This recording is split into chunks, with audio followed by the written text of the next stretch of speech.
The gunshot that tore through the saloon window missed Lily Lawrence by inches, and she knew her time in Silver City, New Mexico territory, had just run out.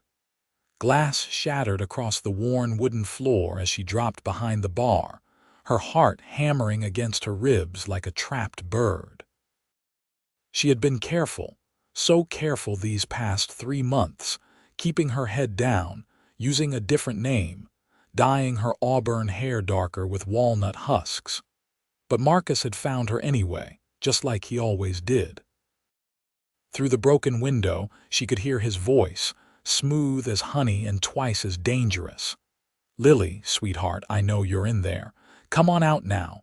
We can talk about this like civilized people." There was nothing civilized about Marcus Thornton.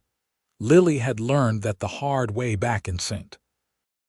Louis, when she had been young and foolish enough to believe a wealthy businessman's son when he said he loved her. She had learned it when his affections turned to obsession, when his gifts became demands, when his touch became painful. She had learned it most of all the night she finally tried to leave and he had beaten her so badly she could not walk for a week. The bartender, an older man named Joe who had never asked questions about her past, gestured frantically toward the back door. "Go," he whispered. "I will tell him you ran out the front." Lily did not need to be told twice. She grabbed the small satchel she always kept close, the one containing everything she owned in the world, and ran. Her boots hit the dusty alley behind the saloon, and she kept running, past the general store, past the stable, out toward the desert hills that surrounded the town. She could still hear Marcus shouting behind her, his voice growing angrier now that he realized she had slipped away again. The New Mexico sun beat down mercilessly as she climbed higher into the rocky terrain. Her lungs burned and her legs ached, but fear kept her moving. She had no plan beyond getting away, no destination in mind except anywhere Marcus was not. The landscape was harsh and unforgiving, dotted with sagebrush and pinon pines, and she had precious little water in her canteen. As the sun began to set, painting the sky in brilliant shades of orange and purple, Lily finally allowed herself to stop. She had reached a small canyon, hidden from the main trails, with a cluster of rocks that might provide shelter for the night. Her hands shook as she took a small sip from her canteen, rationing what little she had. She had some jerky and hardtack in her bag, but that would only last a few days at most. The temperature dropped rapidly once darkness fell, as it always did in the desert. Lily huddled against the rocks, wrapping her shawl tightly around her shoulders, and tried not to think about what would happen if Marcus found her out here.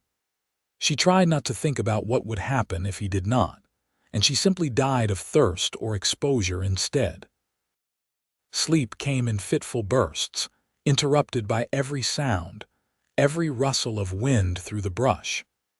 When dawn finally broke, washing the canyon in soft golden light, Lily felt more exhausted than she had the night before. She forced herself to eat a small piece of jerky and take another sip of water, then began walking again, heading deeper into the wilderness. By midday, she knew she had made a terrible mistake. The sun was relentless, and the landscape all looked the same. She had no idea which direction town was anymore, or if there was another settlement nearby. Her water was nearly gone, and the heat was making her dizzy. She stumbled over a rock and went down hard, scraping her palms on the rough ground. That was when she heard the horse. Lily scrambled behind a boulder, her heart racing. It could be anyone. It could be Marcus. But when the rider came into view, she saw it was not Marcus Thornton at all. It was a cowboy, tall and lean in the saddle, wearing a dusty brown hat pulled low over his eyes. He rode a paint horse, and there were 2 others trailing behind him on lead ropes. He seemed to be searching for something, his eyes scanning the canyon floor. She held her breath, trying to decide whether to reveal herself or stay hidden. The decision was made for her when she shifted her weight and sent a small cascade of pebbles skittering down the slope. The cowboy's head snapped up, and his hand moved to the pistol at his hip. "Who's there?" His voice was deep and cautious. "Show yourself." Lily slowly stood up, raising her hands to show she was unarmed. "Please," she said, her voice cracking from thirst. "I need help." The cowboy studied her for a long moment, taking in her disheveled appearance, her sunburned face, the desperate look in her eyes. Then he dismounted in one fluid motion and approached her carefully, like she was a skittish animal that might bolt at any moment. "You look like you have been out here a while," he said. Up close, she could see his face beneath the brim of his hat. He was younger than she had first thought, probably in his late 20s, with sun-bronzed skin and eyes the color of sage. A few days' worth of stubble covered his jaw. "You hurt?" "Just thirsty," Lily managed, "and lost." He pulled a canteen from his belt and handed it to her. "Easy now." Small sips. The water was the most wonderful thing Lily had ever tasted. She wanted to gulp it down but forced herself to follow his instructions, taking small, measured drinks. He watched her carefully, his expression unreadable. "Name's Fletcher Harris," he said. "I've got a ranch about 10 miles north of here. Was tracking some horses that got loose from my paddock." He gestured to the 2 horses trailing behind his paint. "What's a woman doing out here alone? You come from Silver City." Lily hesitated. She had learned not to trust easily, not anymore. But this man had given her water when he could have just ridden past, and she was in no position to be picky about her allies. "My name is Lily," she said, deciding to give him at least that much truth. "I was staying in Silver City, but I had to leave quickly. I just need to get to the next town, somewhere I can catch a stage." Fletcher's eyes narrowed slightly. "You running from the law?" "No," Lily said quickly. "Nothing like that. Just someone I used to know, someone I do not want to see again." She could see him processing this information, deciding whether to believe her. Finally, he nodded. "All right. I am not one to pry into other folks' business. But the next town is Santa Rita, and that is a good 2 days' ride from here. You would not make it on foot, not without more water and supplies." "I have a little money," Lily said, though in truth she had very little. "If you could just point me in the right direction."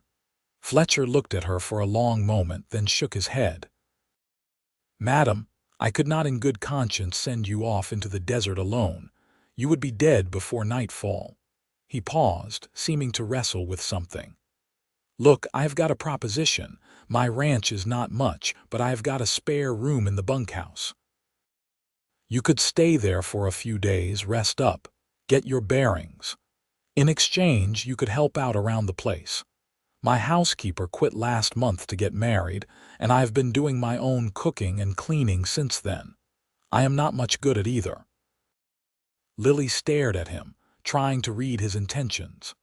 In her experience, men did not offer help without expecting something in return.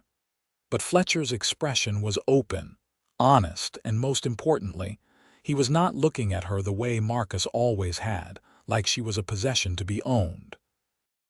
"Just work?" she asked carefully. "Nothing else." Fletcher's face colored slightly and he looked away. "Just work, madam. I am not that kind of man. You would have your own space, your own privacy. I give you my word on that." There was something in his voice, a quiet sincerity that made Lily want to believe him. And really, what choice did she have? She could either trust this stranger or die in the desert. "All right," she said. "Thank you. I accept your offer." Fletcher nodded and gestured toward one of the trailing horses. "Can you ride?" "Not well," Lily admitted. "But I can manage." He helped her up onto the gentler of the 2 horses, a bay mare with kind eyes, and showed her how to hold the reins properly. Then he mounted his own paint and started north, keeping the pace slow and easy. Lily followed, her body aching with every step the horse took, but grateful beyond words to be moving away from Silver City and Marcus Thornton. They rode in silence for the first hour, the only sounds the steady clip-clop of hooves and the occasional cry of a hawk overhead. The landscape gradually changed from rocky canyon to rolling hills dotted with juniper and pinon. It was beautiful in a stark, lonely way. "You from back east?" Fletcher asked eventually. "St. Louis," Lily said, then immediately wondered if she had revealed too much, but Fletcher just nodded. "Thought so. You have got that city way about you. What brought you all the way out here?" Lily chose her words carefully. "I needed a fresh start. Somewhere far from home. Running from someone back there." When she did not answer, he added, "Sorry, not my business. Just trying to make conversation." "It is all right," Lily said. She found herself wanting to explain to make him understand that she was not a bad person, just an unlucky one. "There was a man. I thought I loved him once, but he turned out to be different than I thought. Dangerous. When I tried to leave, he would not let me go, so I ran. I have been running for 8 months now." Fletcher was quiet for a moment. "He the one you were running from in Silver City?" "Yes." "His name is Marcus Thornton. His father owns half the railroads in Missouri. They have money and influence, and Marcus is used to getting what he wants. He has been tracking me across 3 territories." She swallowed hard. "He will not stop until he finds me, or until one of us is dead." "Well," Fletcher said slowly, "he does not know about my ranch. You will be safe there, at least for a while. We can figure out the rest later." The simple kindness in his words made Lily's throat tight with emotion. She had been running for so long, always looking over her shoulder, never trusting anyone. The idea of being safe, even temporarily, was almost too much to hope for. They reached the ranch as the sun was setting, casting long shadows across the property. It was not a large spread, but it was well maintained. There was a simple wooden house, a barn, a few paddocks with horses grazing peacefully, and a bunkhouse that had seen better days. Mountains rose in the distance, their peaks still capped with snow despite the summer heat. "It is not much," Fletcher said, dismounting and helping Lily down from her horse. "But it is honest work and honest living." "It is perfect," Lily said, and meant it. After months of dirty saloon rooms and sleeping in alleys, the ranch looked like paradise. Fletcher showed her to the bunkhouse, which was indeed small but clean. There were 4 bunks, though only one looked recently used. He pointed to one in the far corner. "You can take that one. I will bring you some blankets and a pillow. There is a pump out back for washing up, and the privy is beyond the barn. House is always unlocked if you need anything in the night." "Where do you sleep?" Lily asked. "In the house. Built it myself 5 years ago when I first claimed this land." There was pride in his voice. "Started with just 1 room and kept adding on as I could afford it." He left her alone to settle in, returning a few minutes later with the promised blankets, as well as a plate of cold beef and bread. "It is not much," he apologized. "Like I said, I am not much of a cook." "It is wonderful," Lily said, her stomach growling at the sight of real food. "Thank you, Fletcher, for everything." He tipped his hat to her, a gesture that seemed almost old-fashioned in its politeness. "Get some rest, madam. We will talk more in the morning about what needs doing around here." After he left, Lily ate every bite of the food, then lay down on the bunk. The thin mattress felt like a cloud after sleeping on hard ground. Through the small window, she could see stars beginning to appear in the darkening sky, bright and clear in a way they never were in the city. For the first time in months, she felt something that might have been hope stirring in her chest. She fell asleep almost immediately, and for once, her dreams were not haunted by Marcus Thornton's angry face. Morning came too quickly, announced by a rooster crowing somewhere near the barn. Lily woke disoriented, taking a moment to remember where she was. Sunlight streamed through the window, and she could smell coffee brewing somewhere nearby. She found Fletcher in the kitchen of the main house, standing over a wood stove and looking perplexed at a pan of what might have been eggs. Or might have been some form of scrambled disaster. "Morning," he said when he saw her in the doorway. "I was attempting breakfast, not sure it is going well." Lily could not help but smile. "May I, please?" Fletcher said gratefully, stepping aside. She took over at the stove, salvaging what she could of the eggs and starting fresh with a new batch. She found flour and lard and made biscuits, and sliced some ham she found in the cold box. Within half an hour, she had a proper breakfast laid out on the simple wooden table. Fletcher stared at the food like it was a miracle. "Madam, if you can do this every day, you can stay as long as you want." They ate together, and Lily found herself relaxing in his presence. Fletcher was not a big talker, but when he did speak, it was thoughtful and kind. He told her about the ranch, how he had come west from Tennessee after the war, looking for a fresh start of his own. He had worked as a ranch hand for years before saving up enough to buy this piece of land. "It is not much compared to the big cattle operations," he said. "But I have got about 30 horses now. I breed and train them, sell them to the army mostly, some to ranchers and folks passing through. It is a living." "It sounds like a good life," Lily said, and meant it. After breakfast, Fletcher showed her around the property properly. The barn was sturdy and well organized, with a tack room that smelled of leather and hay. The horses were beautiful, ranging from sturdy working animals to more spirited specimens that Fletcher said were his pride and joy. "This here is Dakota," he said, stopping at a stall containing a magnificent black stallion. "He has got the best bloodlines of any horse I have ever owned.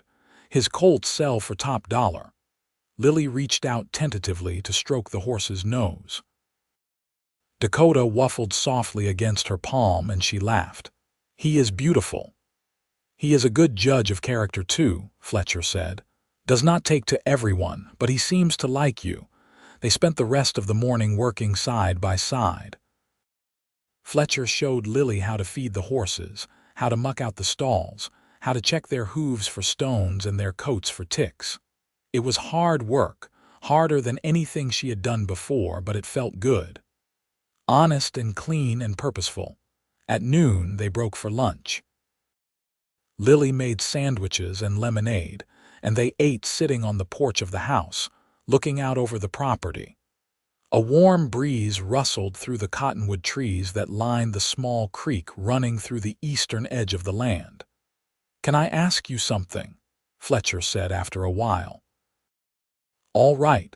This man who is chasing you, Marcus, how dangerous is he really?" Lily set down her sandwich, her appetite suddenly gone. "Very. He is convinced that I belong to him, that I am his property. When I first tried to leave, he locked me in his house for 3 days. The second time, he broke my wrist." She held up her left arm, where the bone had healed slightly crooked. "I managed to get away while he was at work, but he has been following me ever since. He has men working for him, looking in every town and territory.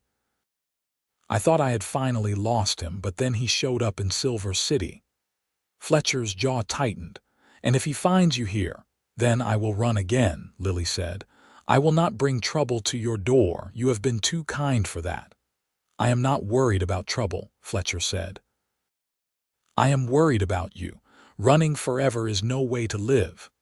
"What choice do I have?" Lily's voice broke slightly. "He has money and power. I am nobody. No one is going to stand up to the Thorntons on behalf of a woman with no family and no resources." Fletcher looked at her for a long moment, something fierce and protective in his eyes. "I would." The simple declaration hung in the air between them. Lily felt something shift in her chest, a crack in the walls she had built around her heart. "You do not even know me," she whispered. "I know enough," Fletcher said. "I know you are brave. I know you would rather die in the desert than go back to someone who hurts you. I know you are kind, the way you talked to Dakota this morning, and I know that everyone deserves a chance at a better life. That is why I came west in the first place." Lily felt tears prickling at her eyes. She had been strong for so long, had to be strong just to survive. But Fletcher's words threatened to undo her carefully maintained composure. "Thank you," she managed. "That means more than you know." They went back to work after lunch, and the days began to settle into a rhythm. Lily woke early each morning to make breakfast, then spent her days helping with the horses and the endless chores that came with ranch life. She learned to ride properly, with Fletcher patiently teaching her how to sit in the saddle and guide the horse with subtle movements. She learned to cook over a wood stove, to preserve vegetables, to do laundry in a big copper tub behind the house. In the evenings, they would sit on the porch and talk. Fletcher told her stories about his childhood in Tennessee, about the war that had taken his father and older brother, about his journey west. Lily found herself opening up too, carefully at first, then more freely. She told him about her own childhood, about losing her parents to typhoid when she was 16, about the desperation that had made her vulnerable to Marcus's initial charm. "I was working in a dress shop," she said one evening as they watched the sun set over the mountains. "Marcus came in to buy something for his mother. He was so handsome, so polite. He courted me properly, brought me flowers, took me to nice restaurants. I thought I was the luckiest girl in the world." "When did it change?" Fletcher asked gently, gradually. "He started getting jealous if I talked to other men, even customers at the shop. Then he wanted me to quit my job, said he would take care of me. I thought it was romantic at first, that he loved me so much he could not bear to be apart from me. But once I was dependent on him, once I had nowhere else to go, he started showing his true nature. The first time he hit me, he cried and apologized and swore it would never happen again. But it did. Again and again." Fletcher's hands clenched into fists. "I am sorry. No one should have to endure that." "I stayed too long," Lily said. "I kept thinking he would change, that the man I fell in love with would come back. But that man never really existed. He was just a mask Marcus wore until he had me trapped." "You got out," Fletcher said. "That is what matters. Takes courage to leave, to start over with nothing." "Or desperation," Lily said with a bitter laugh. "Either way, you did it. You survived." 2 weeks passed, then 3. Lily felt herself changing in subtle ways. Her hands, once soft and city pale, grew calloused and brown from the sun. Her body grew stronger from the physical work. And most importantly, the constant fear that had been her companion for months began to ease, just slightly. She found herself looking forward to each morning, to the companionable silence as she and Fletcher worked side by side. She noticed small things about him. The way he was gentle with the horses but firm when they tested him, the way he always held doors for her, the way his eyes crinkled at the corners when he smiled, which was not often but all the more precious for its rarity. One afternoon, they were working together to break in a young gelding that Fletcher planned to sell to a rancher in Santa Rita. The horse was skittish, dancing away every time Fletcher tried to get close with the saddle. "Easy now," Fletcher murmured, his voice low and soothing. "Nobody is going to hurt you."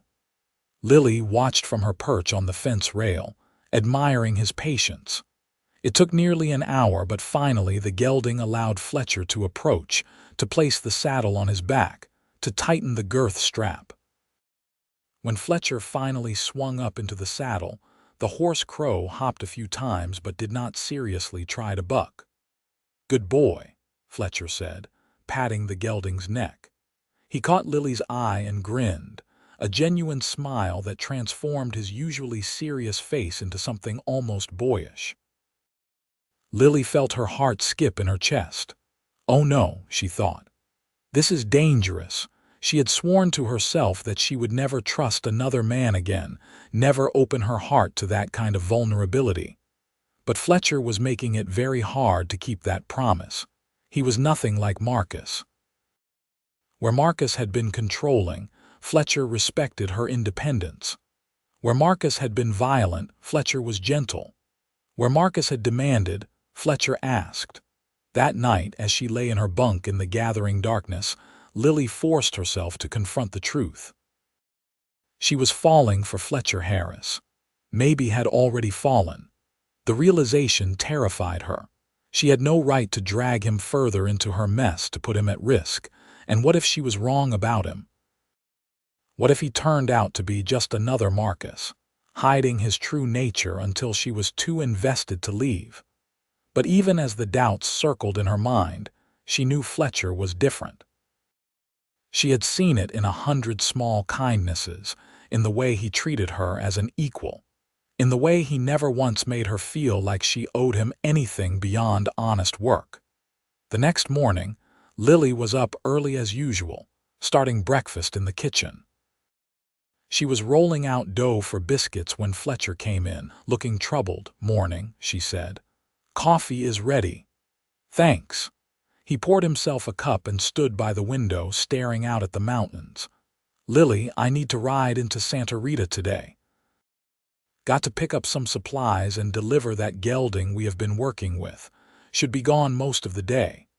"All right," Lily said, though she felt a prickle of unease at the thought of being alone. "I can manage things here." Fletcher turned to face her. "I have been thinking.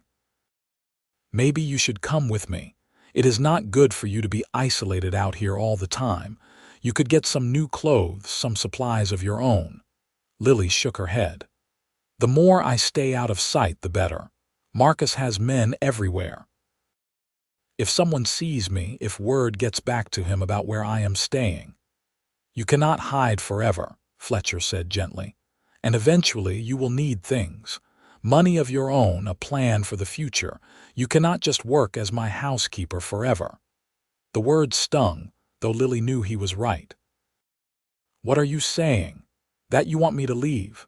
"No," Fletcher said quickly. He crossed the kitchen to stand in front of her, close enough that she could smell the soap he had used that morning, see the concern in his sage green eyes. "That is the last thing I want. But I know you cannot stay here forever either, unless you want to." "Want to?" Lily's heart was hammering now. Fletcher looked away, seeming suddenly shy. "I have gotten used to having you here. The ranch feels different now. Feels like a home instead of just a place I work. And I am not going to lie, Lily. I have come to care for you. More than I probably should, given the circumstances." Lily could hardly breathe. "Fletcher, I cannot ask you to get involved in my troubles. Marcus is dangerous. If he finds out about you, if he comes here." "Then we will deal with it together," Fletcher said. He reached out and gently took her hand, his calloused palm warm against hers. "I am not saying we have to figure everything out right now, but I am saying that you do not have to face this alone anymore. Not if you do not want to." Lily looked down at their joined hands, feeling tears well up in her eyes. "I care for you too," she whispered. "More than I thought I could care for anyone again. But I am scared, Fletcher. I am scared of what Marcus will do if he finds me. And I am scared of this, of letting myself trust someone again." "I know," Fletcher said. "And I am not going to rush you, but I needed you to know how I feel. You deserve to know that someone sees your worth, sees your strength." He squeezed her hand gently, then released it and stepped back. "I should get going if I am going to make Santa Rita and back before dark. Will you be all right here?" Lily nodded, not trusting her voice. Fletcher grabbed his hat and headed for the door, pausing on the threshold to look back at her. "Keep the rifle loaded," he said, "just in case." After he left, Lily stood in the kitchen for a long moment, her mind whirling. Fletcher's words had opened something inside her, a longing she had tried so hard to suppress. The longing for a normal life, for safety, for love. But could she really allow herself to hope for those things? Or was she just setting herself up for more heartbreak? She threw herself into work to distract herself from these thoughts. She fed the horses, mucked out the stalls, weeded the small vegetable garden behind the house. By mid-afternoon, she was hot and tired and covered in dust. She decided to take advantage of Fletcher's absence to have a proper bath. She hauled water from the pump and heated it on the stove, then filled the copper tub in the small washroom off the kitchen. It took several trips, but finally, she had enough hot water to sink into. She stripped off her dusty clothes and lowered herself into the tub with a sigh of relief. As she washed away the sweat and grime, she let herself imagine what it might be like to stay here permanently. To wake up every morning in this place, to work alongside Fletcher, to build a life together. It was a dangerous dream, she knew. But for the first time in a long time, it felt possible. She was just rinsing her hair when she heard a sound that made her blood run cold. Horses. Multiple horses approaching fast. Lily scrambled out of the tub, dripping water everywhere. She grabbed her dress and pulled it on, not bothering with anything underneath. Her heart was pounding so hard she thought it might burst from her chest. Maybe it was just Fletcher coming back early. Maybe it was nothing. But when she peered out the kitchen window, her worst fears were confirmed. There were 3 men on horseback, and leading them was Marcus Thornton. He looked the same as always, handsome in a polished city way, with his dark hair slicked back and his expensive suit somehow still immaculate, despite the dusty ride. But Lily could see the rage in his eyes even from this distance. She ran for the rifle Fletcher had left propped by the door. Her hands were shaking so badly she nearly dropped it. She had never fired a gun in her life, but she knew she would try if Marcus tried to take her. The riders stopped in the yard. Marcus dismounted slowly, looking around the property with obvious disdain. "Lily," he called out, "I know you are in there. I saw Harris leaving this morning. It is just you and me now, sweetheart. Why don't you come out so we can talk?" Lily pressed herself against the wall, trying to think. She could not go out there, but she could not hide forever either. The house had windows on all sides. Eventually Marcus would just break in. "Lily, you are trying my patience," Marcus said, his voice hardening. "You have led me on quite a chase. 8 months. Do you have any idea how much time and money I have spent tracking you down? How much embarrassment you have caused me?" When she did not answer, he nodded to one of his men. The man, a rough-looking character with a scar across his cheek, walked up to the porch and kicked in the door. Lily raised the rifle with shaking hands.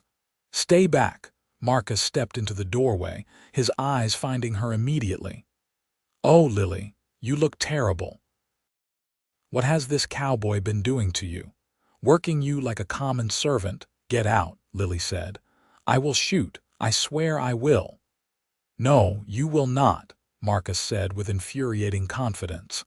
He started walking toward her slowly, hands raised as if to show he was harmless. "You are not a killer, Lily. You are gentle and sweet, and you need someone to take care of you. That is what I am here to do, take you home where you belong. I would rather die than go back with you." "That can be arranged," Marcus said, and his voice went cold. "But I would prefer it did not come to that. You belong to me, Lily. You always have. The sooner you accept that, the easier this will be."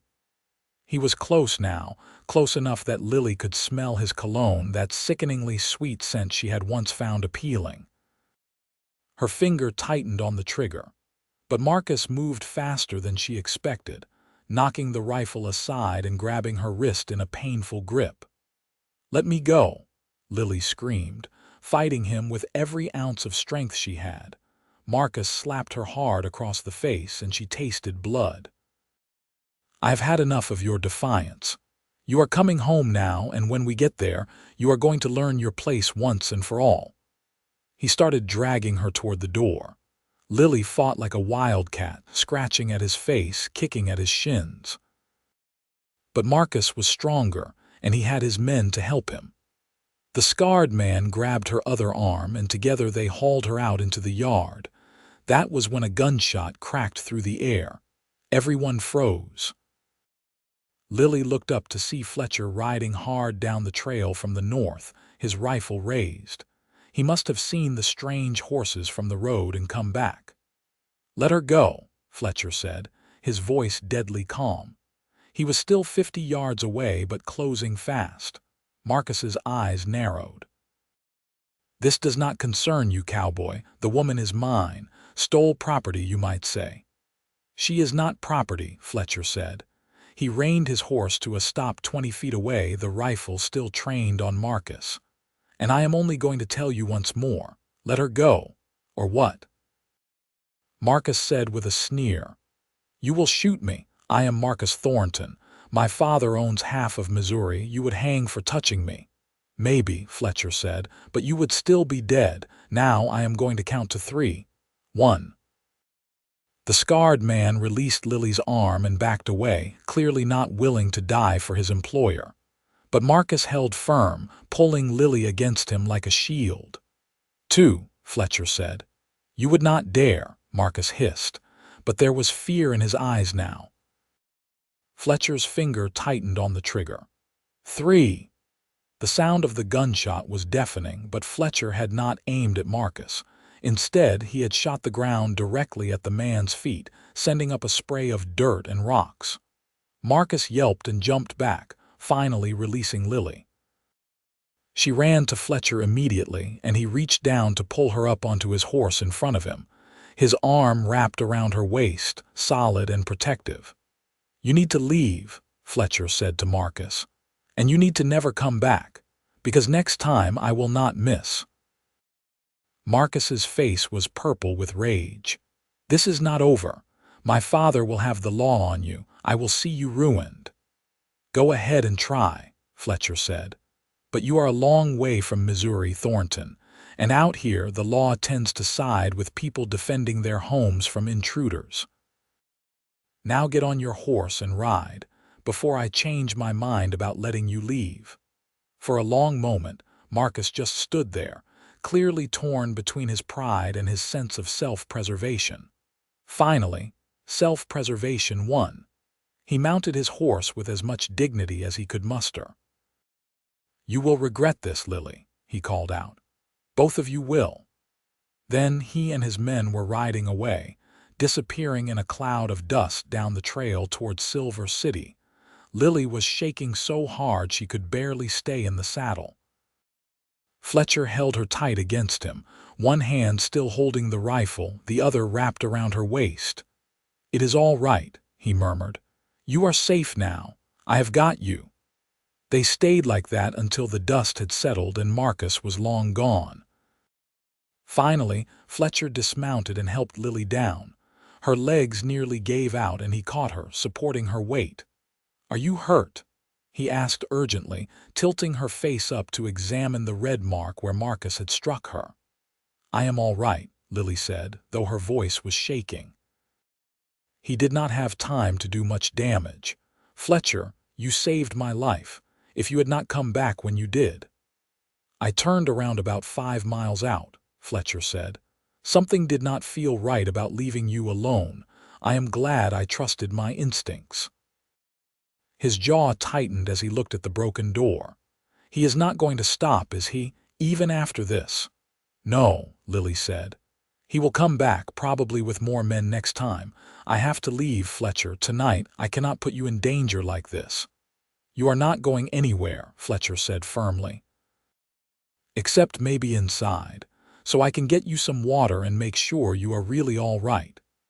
He led her into the house, settled her in a chair, and brought her a glass of water. His hands were gentle as he cleaned the cut on her lip where Marcus had struck her. Then he sat down across from her, his expression serious. "We need to talk," he said. "About what happens next." "I already told you," Lily said. "I have to leave. I will not bring that man's violence down on you." "And I already told you you are not facing this alone," Fletcher said. "But you are right that we cannot just keep waiting for him to come back. We need a real solution." What kind of solution? Lily asked. Marcus is rich and powerful. I am nobody. There is no legal recourse against someone like him. Fletcher was quiet for a moment, thinking. Then he said, what if you were not nobody?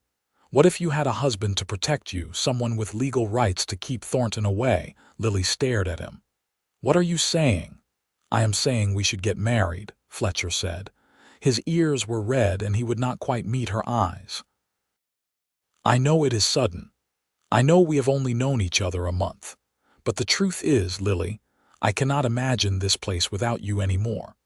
And more than that, I cannot imagine my life without you in it.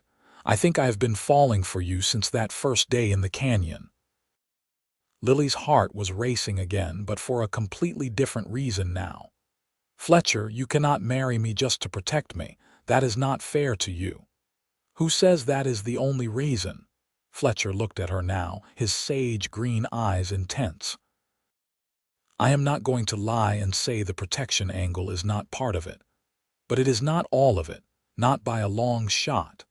I want to marry you because I care for you, because you make me laugh, because I wake up every morning looking forward to seeing you, because I think we could build something real together, something worth fighting for. What if I am too broken? Lily whispered. What if I cannot be the wife you deserve? Marcus, he hurt me in ways that were not just physical. I do not know if I can ever really trust someone again. Fletcher reached across the table and took both her hands in his. Then we will take it slow. We will take all the time you need. I am not Marcus Thornton, Lily. I will never hurt you, never try to own you. Marriage to me would be a partnership, not a prison.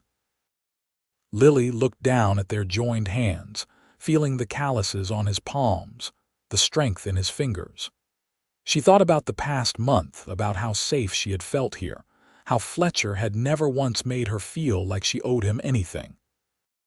She thought about his patience with the horses, his quiet kindness, the way he had ridden back to save her even though it put him at risk. Yes, she said quietly. Fletcher's head jerked up. Yes. Yes, I will marry you, Lily said, and felt a smile breaking across her face despite everything that had just happened. If you are sure this is what you want. I have never been more sure of anything, Fletcher said. He stood up, came around the table, and pulled her gently to her feet. I am going to do my best to make you happy, Lily. That is a promise. He leaned down slowly, giving her plenty of time to pull away if she wanted to, but she did not want to. She let him kiss her, gentle and careful, a world away from Marcus's harsh, demanding touch. Fletcher's lips were warm against hers, and when he pulled back, his eyes were soft. We should do this quickly, he said. Tomorrow, if possible. That way you will have legal protection if Thornton comes back. They rode into Santa Rita the next morning at dawn. It was a small mining town, dusty and rough around the edges, but it had a church and a minister. Fletcher explained the situation to Reverend Matthews, an elderly man with kind eyes who asked no awkward questions about their haste. Young man, he said, if you are willing to stand before God and make this commitment, then I am happy to perform the ceremony. But I want to hear from the lady herself that this is her choice. It is, Lily said firmly. I want this. They were married an hour later in the small church, with Reverend Matthews' wife and the church secretary as witnesses. Lily wore her cleanest dress, and Fletcher had put on his good shirt and brushed the dust from his hat. They had no rings, but Fletcher produced a leather cord from his pocket and tied it around Lily's wrist as a temporary symbol of their commitment. With this bond, I pledge myself to you, he said, his voice steady. To honor you, to protect you, and to cherish you for all the days of my life. Lily repeated the words, feeling the weight of them settle over her like a blessing. When Reverend Matthews pronounced them husband and wife, Fletcher kissed her again, still gentle, still careful. Afterwards, they went to the telegraph office. Fletcher sent a message to the territorial marshal in Santa Fe, reporting the incident with Marcus. and requesting that the law be informed if Thornton tried anything similar again. Then, as an extra precaution, he filed a report with the local sheriff, documenting the harassment and Marcus's violent behavior. "It might not stop him," Fletcher said as they rode back to the ranch, "but it is something. At least now there is a legal record." "Thank you," Lily said. She was riding beside him now on the bay mare, Dakota, who Fletcher had gifted to her as a wedding present. "For everything. For believing me, for protecting me, for giving me a chance at a real life." "You are my wife now," Fletcher said simply. "That means we face things together." When they got back to the ranch, Fletcher carried her over the threshold of the house, making her laugh despite her nerves. He set her down gently in the front room. "I meant what I said yesterday," he told her. "We will take this at your pace. You have got your own room if you want it. No pressure to do anything you are not comfortable with." But Lily found that she did not want her own room. She wanted to be close to Fletcher, to fall asleep knowing he was beside her, to wake up with the reassurance of his presence. She was still scared, still had moments when Marcus's face flashed through her mind. But Fletcher was patient with her, gentle when she flinched at unexpected movements, understanding when she needed space. The days settled into a new rhythm.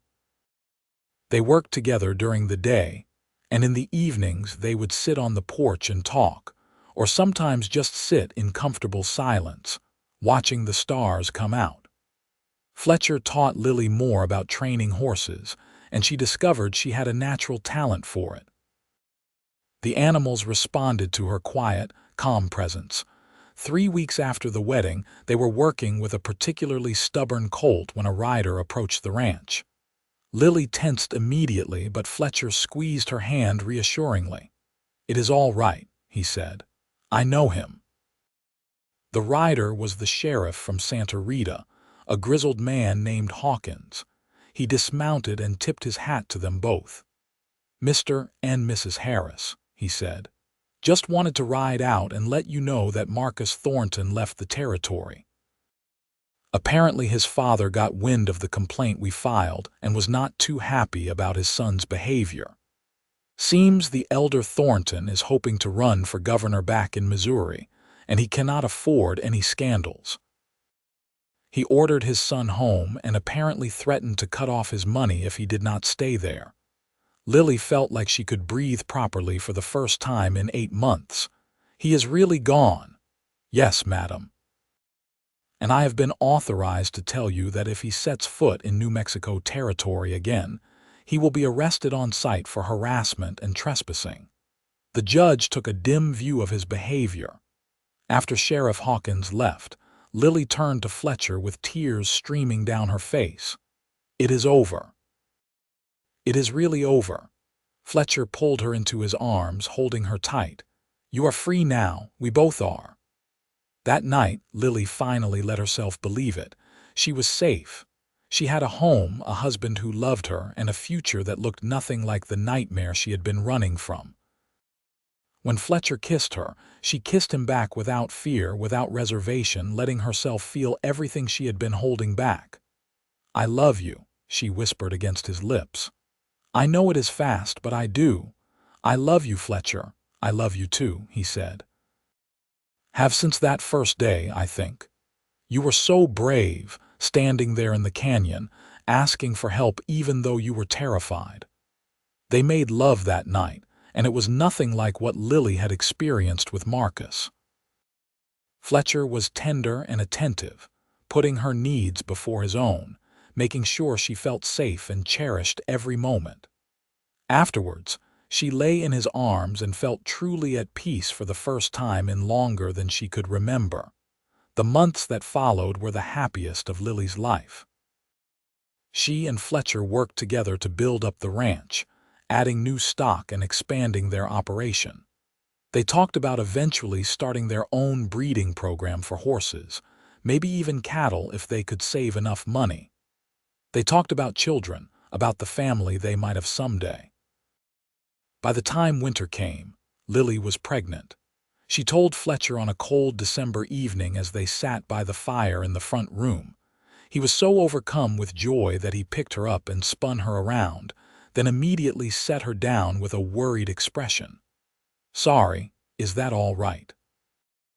I should not be spinning you around, should I? What if I hurt the baby?" Lily laughed, feeling lighter than air. "The baby is fine. We are both fine." Their son was born the following summer in July of 1883. They named him Samuel after Fletcher's father. He had his mother's auburn hair and his father's sage-green eyes, and from the moment Fletcher held him, Lily knew their family was complete. But life on a ranch was never static. 2 years after Samuel was born, Lily gave birth to a daughter they named Rose. Then, 3 years after that, another son they called Daniel. The house Fletcher had built grew along with their family, room added to room as needed. Samuel grew into a serious boy who loved working with the horses just like his father. Rose was wild and free-spirited, more likely to be found climbing trees than helping with the cooking. Daniel was the peacemaker, always trying to smooth over his siblings' squabbles. On a warm spring evening in 1892, nearly 10 years after that fateful day in the canyon, Lily stood on the porch watching her family. Fletcher was teaching Samuel how to rope a fence post, while Rose and Daniel played with a litter of puppies by the barn. The ranch had prospered beyond their wildest dreams. They now had over 100 horses and had become known throughout the territory for the quality of their stock. Fletcher came up beside her, sliding an arm around her waist. There was silver in his hair now and lines around his eyes from years of squinting into the sun. But to Lily, he had never been more handsome. "What are you thinking about?" he asked. "About that day you found me," Lily said. "I was sure I was going to die in that canyon. And instead I found everything I never knew I needed." "I was thinking the same thing," Fletcher said. "I was just looking for some lost horses. Instead I found the love of my life." Lily leaned into him, feeling the solid warmth of his body against hers. "Do you ever regret it? Taking in a stranger with so much baggage?" "Never," Fletcher said firmly. He turned her to face him, his hands gentle on her shoulders. "You are the best thing that ever happened to me, Lily Harris. You and our children. You took this empty house and made it a home. You took my quiet, lonely life and filled it with love and laughter. I would do it all again in a heartbeat. Even the part where you had to face down Marcus with a rifle, especially that part," Fletcher said with a grin. "I felt like a hero from one of those dime novels." Lily laughed and kissed him, still amazed after all these years at how safe she felt in his arms. She had spent so long running, so long afraid, that she had forgotten what it felt like to simply exist without fear. Fletcher had given that back to her. He had given her a future worth living. That night, after the children were in bed, Lily and Fletcher sat on the porch as they had so many times before. The stars were brilliant overhead, and somewhere in the distance a coyote howled. Fletcher reached over and took her hand, running his thumb over the leather bracelet he had tied there on their wedding day. She had never taken it off, though he had long since replaced it with a proper gold ring. "You know what I was thinking today?" Lily said. "I was thinking about how sometimes the worst things that happen to us lead to the best things. If Marcus had never chased me out of St. Louis, if I had never ended up lost in that canyon, I would never have met you. I would never have this life." "I suppose that is true," Fletcher said thoughtfully, "though I wish you had not had to suffer to get here." "The suffering made me stronger," Lily said. "It taught me what real love looks like because I learned what it is not. Marcus thought love was possession, control, ownership. But you showed me that real love is freedom. It is trust. It is partnership." Fletcher squeezed her hand. "You showed me the same thing. I thought I was content alone, that I did not need anyone. but you taught me that life is so much richer when you have someone to share it with." They sat in comfortable silence for a while, just enjoying the cool evening breeze and each other's presence. Lily thought about the girl she had been, desperate and afraid, stumbling through the desert with no hope for the future. She could hardly believe that had been the same person sitting here now, surrounded by everything she had ever wanted but never dared to dream of. "Fletcher," she said after a while. "Yes, thank you for everything. For saving me that day, for believing in me, for giving me this beautiful life. I know I do not say it enough, but you are my hero. Not because you face down Marcus with a gun, but because you face every day with kindness and integrity. You are the best man I have ever known." Fletcher's ears turned red the way they always did when she complimented him. "You are going to make me blush in front of the whole territory." "Good," Lily said, laughing. "You deserve to know how loved you are." As the years continued to pass, their love only deepened. They faced the challenges that came with ranch life together, from droughts to difficult foalings to the occasional dispute with neighboring ranchers. They celebrated their children's milestones together, from Samuel's first solo horse sale to Rose's unexpected talent for painting to Daniel's gift for mathematics.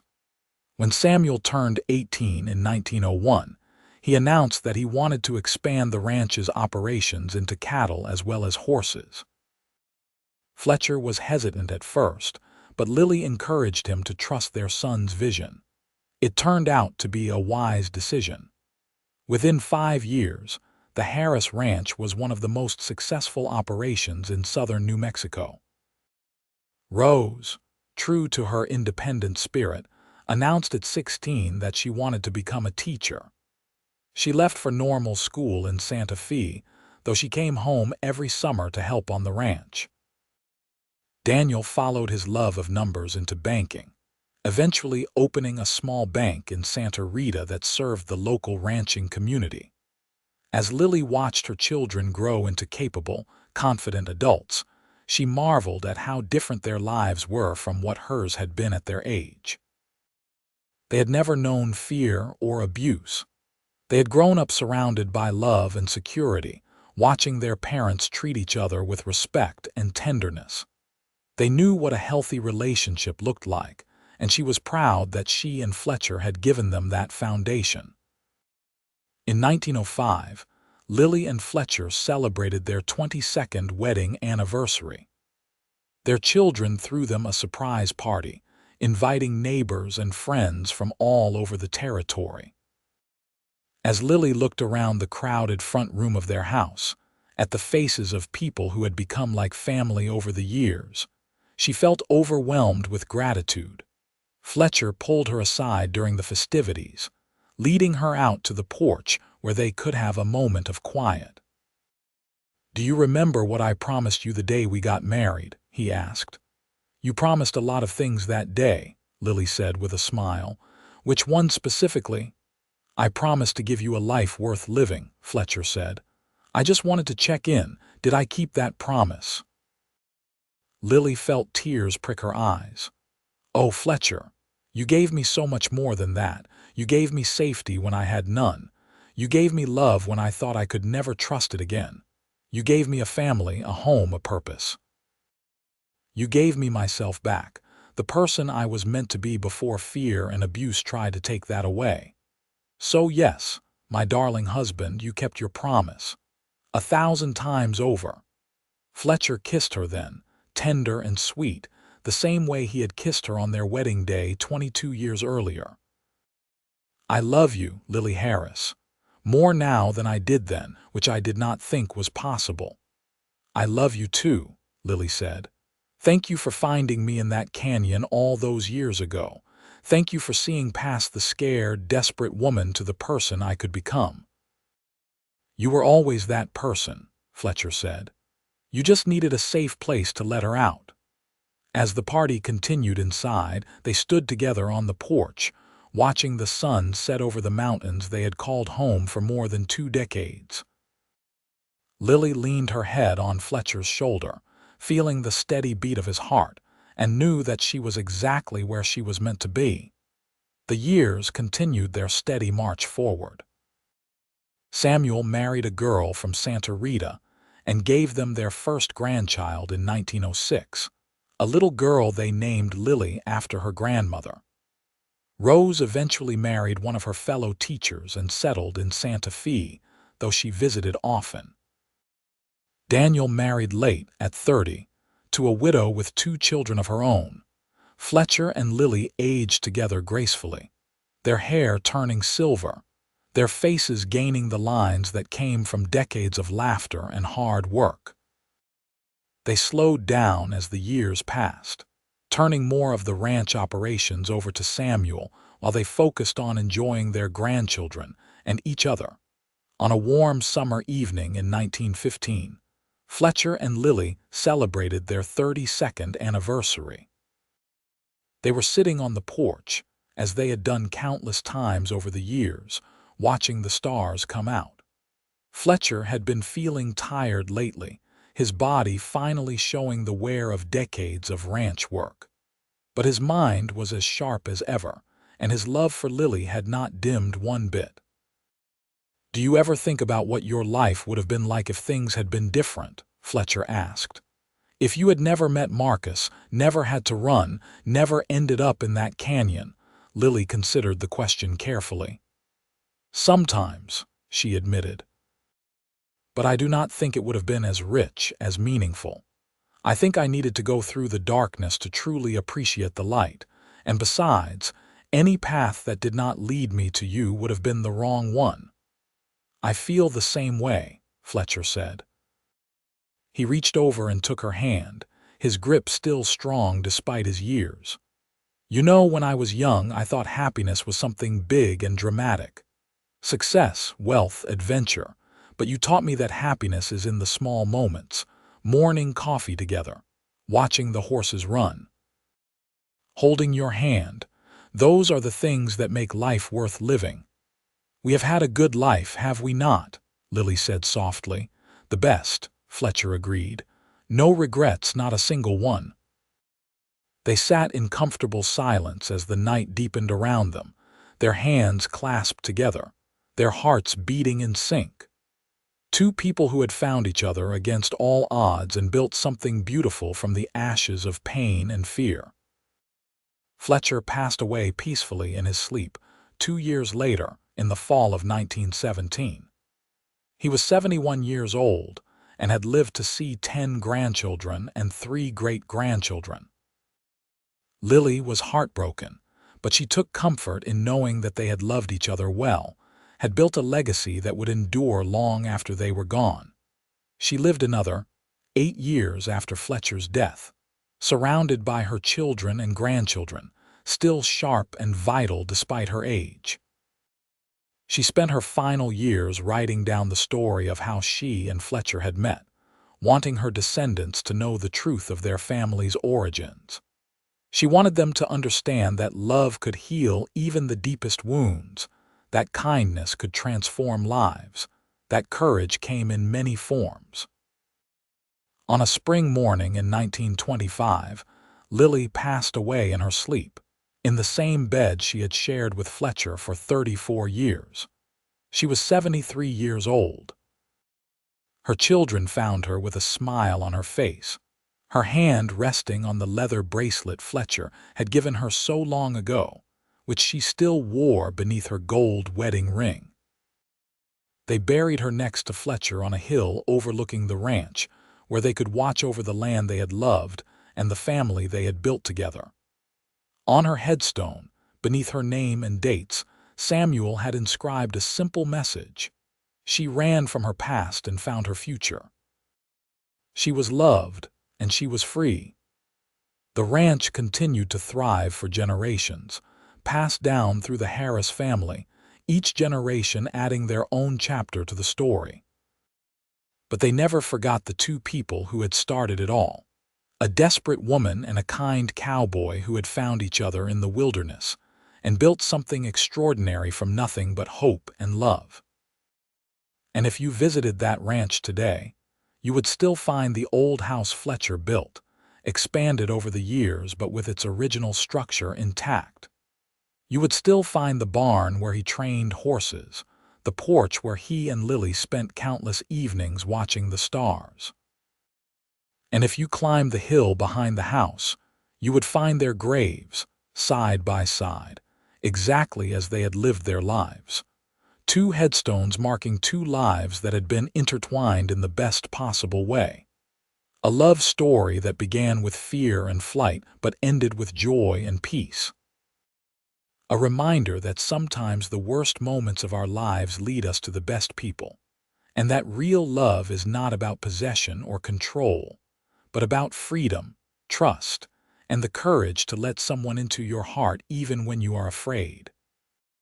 Fletcher Harris had given Lily Lawrence a future worth living, but in return, she had given him a life filled with meaning and love.